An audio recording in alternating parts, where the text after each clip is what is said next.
గెలికింది మీరు కాబట్టి సమాధానం చెప్పాలి. మీరు బైబిల్లో మనుషులు వాళ్ళు నీలాగా నాలాగా అన్నం మీద చచ్చిపోయారు, దేవుడుగా దేవతలుగా. కానీ మీరు దేవుళ్ళు అంటున్నారే. బ్రహ్మ తన కూతుర్ని పెళ్లి చేసుకుని మనిషిని కన్నాడు, కన్నబెట్టిన పెళ్లి చేసుకుని, దానికి ఏం సమాధానం చెప్తారు మీరు? అసలు తప్పే కదా. ఇంద్రుడు ఒక ముని భార్య దగ్గరికి వెళ్లి ముని రూపంలో ముని భార్యని చేర్చాడు, ఒళ్ళంతా కళ్ళు శాపం తెచ్చుకున్నాడు. ఇంద్రలోకానికి అధిపతి కదా, తప్పే కదా, తప్పే కదా. నది పక్కన స్నానం చేస్తున్నటువంటి మునీశ్వరుల భార్యల దగ్గరికి వెళ్లి శరీరం మీద ఉండే బట్టలు తీసి శివుడు నాట్యం చేశాడు. మునీశ్వరులు వచ్చి మా భార్యలకి నువ్వు అంగాన్ని చూపిస్తావా అని చెప్పి నీ లింగం తెగిపడుతుంది అని అన్నారు. మరి తప్పే కదా, అతను చేసింది తప్పే కదా.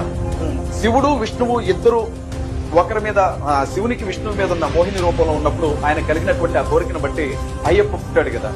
హరిహర స్తుతులు అంటారు కదా. హరి అంటే విష్ణువు, హరుడు అంటే శివుడు. శివునికి విష్ణువుకి ఇద్దరు మగాళ్ళకి ఇంకొక మగాడు పుట్టాడు అని అంటే మరి తప్పే కదా. మరి అడగరా? బైబిల్లో మామూలు మనుషులు చేసిన తప్పుల గురించే నువ్వు పాయింట్అవుట్ చేసి మాట్లాడుతూ ఉంటే మరి మీరు దేవుళ్ళుగా వచ్చే వ్యక్తుల ప్రవర్తన గురించి ఎదుటి వాళ్ళు అడగరా? అప్పుడు మీకు కష్టం అనిపిస్తుంది.